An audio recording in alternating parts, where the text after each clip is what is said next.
আসসালামু আলাইকুম এভরিওয়ান, কেমন আছেন আপনারা সবাই? আশা করি ভালো আছেন। আলহামদুলিল্লাহ আমিও ভালো আছি। তো আরেকটু নতুন ভিডিও নিয়ে আপনাদের সঙ্গে হাজির হলাম। আশা করি আজকের ভিডিওটি আপনাদের ভালো লাগবে। তো আজকে তো আমি সকালবেলা হাঁটতে বের হয়েছিলাম। হাঁটা শেষ করে তো বাসার দিকে রওনাও দিয়ে দিলাম। তো ভাবলাম আজকে সকালের একটা বেশ বড়সড় ভিডিও করে নিই, আপনাদের সঙ্গে শেয়ার করব। তো যাই হোক, আমি তো মানে ১ ঘন্টার একটা মাপ আছে আমার হাঁটার। আমার বাড়ি থেকে শুরু করি, পুরা আমার এলাকা দিয়ে একটা চক্কর দিলে ১ ঘন্টা হয়ে যায়। তো এটা আমাদের এলাকার মানে আরেক পাশ। তো যাই হোক, হাঁটা তো শেষ করে চলে আসলাম মুদিখানার দোকানে। এখান থেকে আমার একটু টুকিটাকি জিনিসপত্র কেনার ছিল, সেগুলো কিনে নিয়ে চলে আসলাম বাসায়। বাসায় এসে সর্বপ্রথম একটু ফ্রেশ হয়ে নিলাম, হয়ে চলে আসছি ছাদে। আজকে আর রান্নাঘরে ঢুকিনি, ভাবলাম না একটু সকাল সকাল ছাদে গিয়ে দেখি গাছগুলোর কী অবস্থা। তো মাশাল্লাহ আমার বাগানে বেশ কয়েক রকমের ফুল ফুটেছে, মানে শীতকালীন যেগুলো ফুল সেগুলো বেশ কিছুটা ফুটেছে, আবার মানে আরও কিছু ফোটা বাকি আছে। ইনশাল্লাহ আগামীতে মনে হয় আরও ফুটবে। তো এই তো বাবু আমার সঙ্গে ছাদে এসেছে, এসে তো অ্যালেক্সা মনিকে নিয়ে খেলা করছে। দেখেন কীরকম করছে। আমার স্বস্তি বাবুকে দেখলে অ্যালেক্সা মনি এরকম আগে কিছুক্ষণ ঘোরাঘুরি করবে ওর পাশে, তারপর একেবারে একটা গোড় দিয়ে দিবে, মানে ওকে এখন আদর করো। মানে খুবই দুইজনার খুবই ভাব। আবার দুইজন আবার মারামারিও করে, তাদের আবার আমার মানে ঝগড়া মীমাংসা করে দিতেও বেশ সময় কেটে যায়। বেশ মজাই লাগে আমার দুই সন্তানকে নিয়ে থাকা। মানে আলহামদুলিল্লাহ আল্লাহ দুইটা সন্তানকেই আমার নসিবে রেখেছিল। তো যাই হোক, হয়তো অনেকে বলবেন যে বিড়াল কি আবার সন্তান হয় নাকি। আসলে যারা এইসব পশু পাখি পালে বা যাদের কাছে এরকম পোষা প্রাণী থাকে তারা কিন্তু সন্তানের মতোই দেখে। যদি আমার কাছে এই আমাদের অ্যালেক্সা মনি না থাকতো, আমি এটার মর্ম কখনোই বুঝতাম না। যাই হোক, যারা পশু প্রেমী তারা তো বুঝবেন আমার কথাটা। তো যাই হোক, এই তো আমি ছাদ ঘুরে ঘুরে দেখছি আমার সবজি কোনো কিছু আছে কিনা তোলার মতো।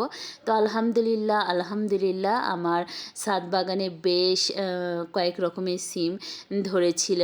এর আগেও তো দেখিয়েছি সিম তোলা ভিডিও, আবার আজকেও একটু করলাম। এটা কিন্তু আর এক রকমের সিম, প্রায় 3 রকমের সিম হয়েছে আমার ছাদে এবার। এই প্রথম কিন্তু আমি ছাদে সিমের গাছ লাগিয়েছি। আলহামদুলিল্লাহ বেশ ভালোই হয়েছে, যদিও বিক্রি করার মতন না বা আশেপাশে কাউকে দেওয়ার মতো ধরেনি, কিন্তু আলহামদুলিল্লাহ একটু করে ধরে, আমি সেগুলোই তুলে রান্না করি। একটু যদি বেশি হতো সবার সঙ্গে শেয়ার করা যেত, তো কি করার, আসলে এতটুক তো আর সবার সাথে শেয়ার করা যায় না। তো আলহামদুলিল্লাহ আলহামদুলিল্লাহ এতে আমি অনেক খুশি। চেষ্টা করব আগামী বছরে যেন আর একটু ভালো করে মানে পরিচর্যা করতে পারি, বা মানে এবছর তো একটু অভিজ্ঞতা হলো, আগামীতে যেন আরও ভালো ফলন হয় সে চেষ্টাই করব। তো এই তো আমার সিম গাছ থেকে তো সিমটা তুলে নিয়ে নিচেও চলে আসলাম। এসে তো আমি সিমের চচ্চড়ি করব, সেই জন্য সব কিছু কেটে ধুয়ে ঠিকঠাক করেও নিলাম।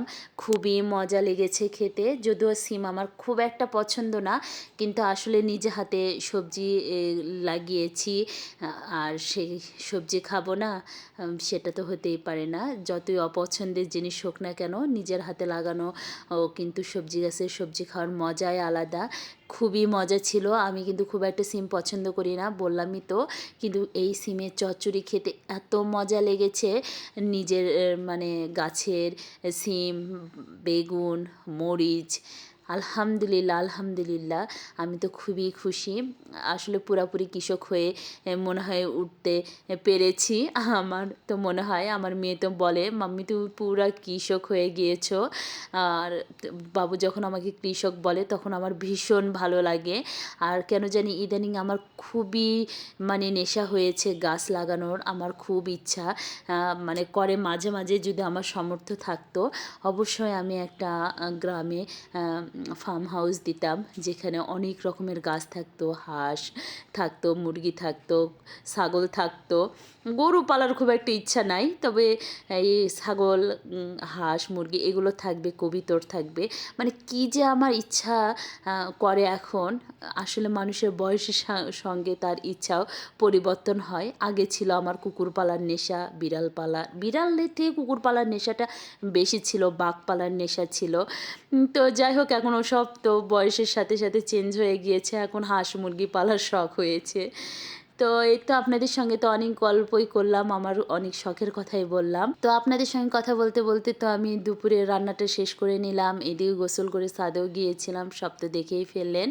আর ওগুলো তো আর বলার তেমন কিছু নয়, এটা একেবারে দুপুরের খাওয়া দাওয়ার সময়। খুবই মজা লেগেছে, মানে কি বলবো, আলহামদুলিল্লাহ আলহামদুলিল্লাহ। তো এদিকে আমি খাওয়া শেষ করে সঙ্গে মানে খাওয়া শেষ করেই রেডি হয়ে নিলাম, বাবুকে নিয়ে ডাক্তারের কাছে যাব। এর আগের ভিডিওতে তো আপনাদের সঙ্গে শেয়ার করলাম আমার মেয়ের শরীরটা খুব একটা ভালো যাচ্ছে না, আর বাবুর পরীক্ষাটাও শেষ হয়েছে। তো 2 দিন হচ্ছে পরীক্ষা শেষ হওয়ার, মানে এই ভিডিওটা যে দিনের তার 2 দিন আগে পরীক্ষাটা শেষ হয়েছে। তো এই তো বাবুকে নিয়ে তো চলে আসছি ডাক্তারের কাছে। আর অ্যালেক্সা মনিকে তো একটু ঘুমিয়েও দিলাম, কারণ আমরা না থাকলে ও খুবই মানে একা একা বিরক্ত হয়, মানে থাকতে চায় না, পুরা বাড়ি আমাদেরকে খোঁজে আর মানে ডাকে। আসলে ওকে একা একা রেখে আমরা কোথাও যাই না, কিন্তু কি করব, আসলে ডাক্তারখানা তো আর বিড়ালকে নিয়ে যাওয়া অ্যালাউ না। যদি থাকতো অবশ্যই আমার যতই কষ্ট হোক না কেন ওকে নিয়েই যেতাম, কিন্তু আসলে তো নিয়ে যাওয়ার কোনো পারমিশন নাই। তো চলে আসলাম, তো আমি বাবুকে না ডাক্তারের কাছে, নাক কান গলার কাছে চলে এসেছি। মেয়ের আমার কানে ব্যথা, তারপর গলা ব্যথা, সর্দি, মানে শরীরটা ওর খুবই খারাপ যাচ্ছে। সবাই আমার মেয়ের জন্য অবশ্যই দোয়া করবেন।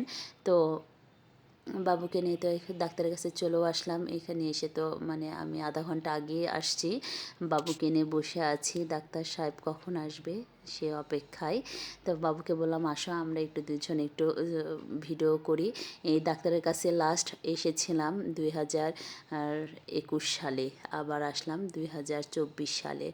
তো 2021 সালে মেয়ের আমার খুবই কানের ব্যথা হয়েছিল, সেই সময় মেয়ে আমার খুবই কষ্ট পেয়েছে। তো যাই হোক, এই ডাক্তারের চিকিৎসায় আমি আমার মেয়েকে অনেক ছোটোবেলা থেকেই করি, মানে নাক কান গলার কাছে, মানে এনার কাছেই আমি দেখাই। সে ছোট্টবেলা থেকে খুবই ভালো ডাক্তার। আমার মেয়ের তো এনার ছাড়া তো হয়ই না, নাক কানের যদি কোনো সমস্যা হয় তো এনার ওষুধ খেয়ে আমার মেয়ে আলহামদুলিল্লাহ সুস্থ হয়ে যায়। তো যাই হোক, মেয়ের তো ডাক্তার দেখানো শেষ, এইদিকে চলে আসলাম বাসার কাছে।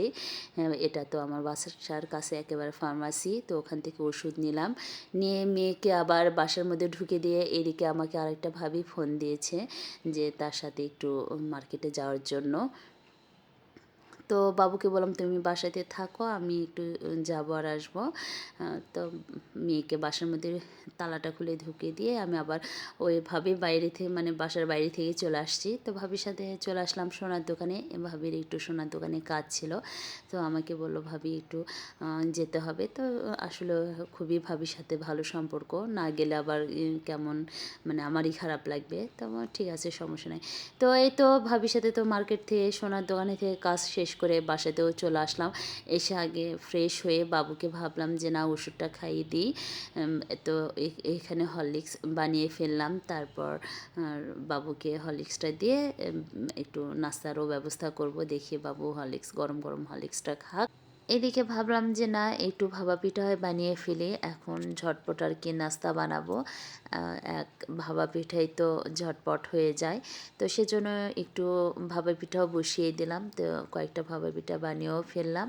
তো এই তো আজকের ভিডিও আমি এখানেই শেষ করছি, সবাই ভালো থাকবেন, আমার জন্য দোয়া করবেন। আসসালামু আলাইকুম, আল্লাহ হাফেজ। আর অবশ্যই আপনারা আমার মেয়ের জন্যও দোয়া করবেন।